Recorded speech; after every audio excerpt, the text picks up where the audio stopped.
तो स्टोरी की शुरुआत होती है और हमें बताया जाता है 25 साल पहले अचानक से दुनिया के कोने कोने में डंजन गेट्स खुलने लगे थे और उन डंजन गेट से बाहर आते हैं मॉन्स्टर। और वे मॉन्स्टर इतने ज्यादा खतरनाक थे कि उन्होंने कुछ ही समय के अंदर ह्यूमैनिटी को अपने अंत पे लाके छोड़ा है। लेकिन ह्यूमैनिटी के अंत आने के बाद भी केवल एक पर्सन ही अभी तक जिंदा है। और इसी के बाद हमें एक एक्सोस्केलेटन आर्मर को दिखाया जाता है जो कि आगे की तरफ बढ़ रहा है। और इसी के साथ हमारा सीन शिफ्ट होता है, हमें एक ओल्ड मैन दिखाया जाता है जो कि उसी एक्सोस्केलेटन आर्मर की तरफ बढ़ रहा होता है। और वो ओल्ड मैन सीधा जाकर उस एक्सोस्केलेटन आर्मर के आमने सामने आ जाता है। और तभी अचानक से वो एक्सोस्केलेटन अपनी स्वॉर्ड को निकालते हुए जमीन पे गाड़ता है और वो एक्सोस्केलेटन तुरंत ही नील डाउन हो जाता है। और नील डाउन होने के बाद एक डीमन हेड को उस ओल्ड मैन को ऑफर करने लगता है। और इसी के साथ हमारा सीन यहीं पे कट हो जाता है और इसी के बाद हमें एक बार को दिखाया जाता है जहाँ पे वो ओल्ड मैन एक वाइन की बोतल को खोलने की तैयारी कर रहा होता है। इसी के बाद हमें उस डीमन हेड की आवाज सुनाई देती है। वो कहता है, मुझे याद है कि मैंने कुछ दिन पहले एक रूमर सुना है कि एक ह्यूमन हाई क्लास डीमंस को टारगेट कर रहा है। मुझे लगा नहीं था कि ये सच होगा, लेकिन आखिरकार इन सभी चीजों का मतलब क्या है।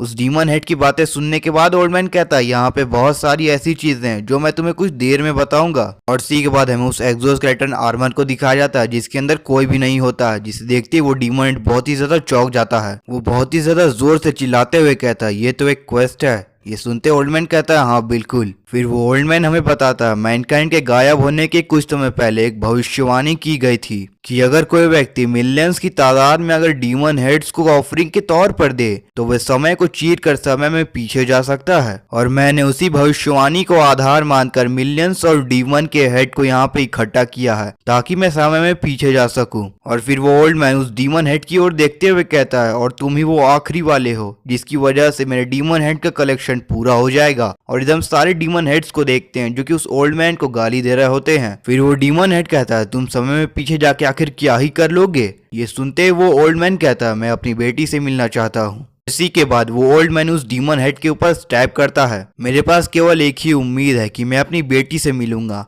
इसी इच्छा के कारण मैंने 25 साल इस हेल लाइफ के अंदर बिता दिए। और वे 8 मार्शल स्टार्स के स्टूडेंट जिन्हें हम 8 प्रॉफिट के नाम से जानते थे, उन्हें सारी चीजें पहले ही पता थी, लेकिन उनकी बेवकूफी की वजह से ये अर्थ जल्दी ही अपने अंत के करीब आ चुकी है। और इसी के बाद हमें फिर से उस डीमन हेड को दिखाया जाता है जो कहता है ओल्ड मैन से, आखिरकार तुम समय में पीछे जाके क्या ही करोगे। डीमन हेड की बातें सुनने के बाद ओल्ड मैन कहता है, मैंने अपना पहला काम तो तुम्हें बता ही दिया। दूसरा काम जो मैं समय में पीछे जाके करना चाहता हूँ वो ये है कि आखिरकार किसने हमारे अर्थ के ऊपर इन सारे पोर्टल्स को खोला है। ये सारी बातें मैं जानना चाहता हूँ। और इसी के साथ हमें एक स्टेटस विंडो दिखाई जाती है जिसमें बताया जाता है लेजेंडरी क्वेस्ट पूरा किया जा चुका है और इसी वजह से रिग्रेशन की सारी रिक्वायरमेंट्स पूरी हो चुकी हैं। और इसी के साथ हमें दिखाया जाता है सारे डीमन हेड्स के ऊपर धीरे धीरे क्रैक आने लगता है। और इसी के बाद एक और स्टेटस विंडो आ जाती है जिसमें बताया जाता है इतने सारे मिलियंस ऑफ डीमन हेड को ऑफरिंग के तौर पे दिया जा चुका है। और इसी नोटिफिकेशन के साथ सारे डीमन हेड्स ब्लास्ट होना शुरू हो जाते हैं। और इसी के बाद एक और नोटिफिकेशन आती है कि आप ही अर्थ के इकलौते सर्वाइवर हो। और इसी के साथ हमें दिखाया था एक पोर्टल जो कि धीरे धीरे खुलने लगता है। उस पोर्टल को खुलता हुआ देखकर वो ओल्ड मैन कहता है, जो भी मेरे रास्ते में आएगा मैं उसे मार डालूंगा। और इसी के बाद क्वेस्ट पूरी तरह से कंप्लीट हो जाता है और नेक्सा को एक्टिवेट किया जाता है जिस वजह से स्पेस और टाइम को चीरते हुए एक पोर्टल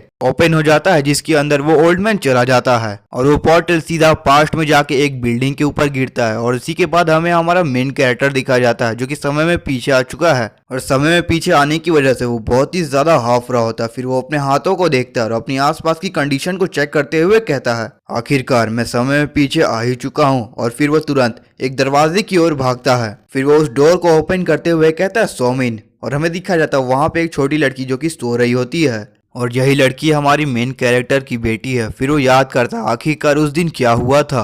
और हमें दिखाया जाता है पूरे शहर के ऊपर मॉन्स्टर ने आतंक फैला रखा होता है। और इसी के बाद हमें हमारे मेन कैरेक्टर को दिखाया जाता है जो कि एक बिल्डिंग से लटका हुआ होता है। उसके एक हाथ में उसकी बेटी लटकी हुई होती है जो कि बहुत ही ज्यादा डरी हुई होती है। फिर एमसी हमें बताता है उसका दाहिना हाथ टूट चुका था जिस वजह से वो उसे मूव नहीं कर पा रहा था। और वो बहुत ही ज्यादा मुश्किल से बस अपने लेफ्ट आर्म को ही मूव कर पा रहा होता है। वो बहुत ज्यादा दर्द में होता है। वो कहता है क्या मैं अपनी बेटी तक को नहीं बचा पाऊंगा। और तभी हमें दिखाया था नीचे से एक मॉन्स्टर उन दोनों की तरफ बढ़ रहा होता है। उस मॉन्स्टर को आता हुआ देखकर वो दोनों बहुत ज्यादा घबरा जाते हैं, लेकिन तभी वो मॉन्स्टर अचानक से आता है और सोमिन को खा जाता है। केवल सोमिन का एक छोटा सा हाथ ही हमारे मेन कैरेक्टर के हाथ को पकड़ा हुआ रह जाता है। और ये सब याद करते हुए मेन कैरेक्टर सोमिन के हाथ को पकड़ते हुए बहुत ही ज्यादा रोने लगता है। और मेन कैरेक्टर की रोने की आवाज सुनने के बाद सोमिन भी धीरे धीरे जागने लगती है। सोमिन को जागता हुआ देखकर मेन कैरेक्टर तुरंत ही बाहर भाग जाता है। फिर वो अपने घुटने के ऊपर बैठते हुए बहुत ज्यादा रोने लगता है। वो रोते हुए कहता है गॉड आपको बहुत बहुत शुक्रिया। और थोड़ी देर रोने के बाद वो अचानक से सीरियस होते हुए कहता है मुझे पता है कि आखिरकार वो कैटास्ट्रोफी कब आने वाली है। और वो दिन ज्यादा दूर नहीं है जब अचानक से आसमान को चीरते हुए बहुत सारे गेट्स हमारे धरती के ऊपर खुलने लगेंगे। और उस दिन के बाद से ये दुनिया पूरी तरह से बदल जाएगी। रेमसी बॉटल को बेसिन में फेंकते हुए कहता है मैंने 25 साल अकेले बिता दिए, तो क्या मैं इस लाइफ में सोमिन को प्रोटेक्ट कर पाऊंगा। ये कहते हुए वो अपने आप के ऊपर ही डाउट करने लगता है। फिर वो अपने आप को संभालते हुए कहता है नहीं, मुझे इस बार किसी भी तरह से सोमिन को प्रोटेक्ट करना ही पड़ेगा और ऐसा करने से मुझे कोई भी नहीं रोक पाएगा। भले ही इसमें मेरी जान क्यों न चली जाए, लेकिन मैं ऐसा करके ही रहूंगा।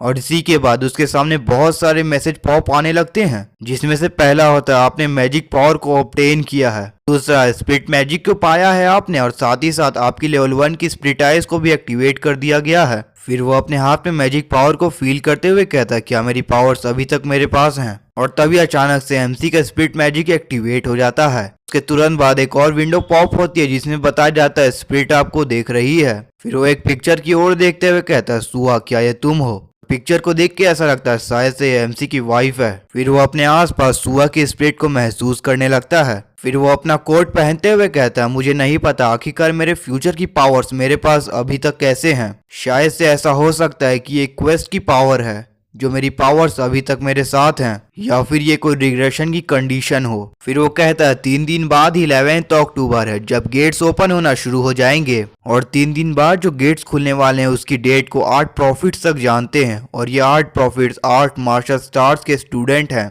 और इन 8 प्रॉफिट्स के पास बहुत ही ज्यादा पावरफुल ग्रोथ रेट है, जिस वजह से ये लोग पिछली लाइफ के अंदर बहुत ही ज्यादा पावरफुल हुए थे। इनके पास ऐसी ऐसी अचीवमेंट और रिवॉर्ड्स थे जो कि मेरे पास तक नहीं थे। और इसी इन्फॉर्मेशन के साथ ये सीन यहीं पे कट होता है और इसी के बाद हमें शहर का सीन दिखाया जाता है। फिर वो एक सबवे के पास आके खड़ा हो जाता है। फिर वो कहता है 8 अक्टूबर 2022 है। फिर वो सबवे के अंदर जाते हुए कहता है तो चलो आज से मेरी मोनोपोली को शुरू किया जाए। और इसी के बाद वो सबवे के अंदर चला जाता है जहाँ पे वो एक किसी खास दुकान को ढूंढ रहा होता है, और तभी उसे वो खास दुकान मिल जाती है। और इसी के बाद वो गेट खोल के अंदर जाने लगता है। तभी उसे एक आवाज आती है। कितनी आश्चर्य की बात है। इस आवाज को सुनने के बाद हमारा एमसी कहता है क्या बात है, क्या कोई अंदर बैठा हुआ है। एमसी की बातें सुनने के बाद वो बंदा कहता है तुम्हारी आवाज से लगता है कि तुम मुझसे मिलने के लिए आए हो, तो बताओ आखिरकार तुम क्या चीज लेने के लिए यहाँ पे आए हो। बंदे की बातें सुनने के बाद हमारा एमसी कहता है मैं यहाँ पे कुछ सामान खरीदने आया हूँ याक्षा। और जैसे ही वो इस नाम को लेता है एक जाइंट सा हैंड आके हमारे एमसी को पकड़ के सीधा दीवार में भिड़ा देता है। और अचानक से आए हुए अटैक की वजह से हमारा एमसी इसे डॉज नहीं कर पाता है। और तभी वो देखता है कि धुएं के अंदर से कोई बाहर की ओर आ रहा है, और धुएं में उसकी छाया को देखकर ऐसा लगता है कि वो एक बहुत ही ज्यादा खतरनाक सा डीमन है। और जैसे ही धुआं क्लियर होता है हमें उस डीमन का फेस दिखाया जाता है।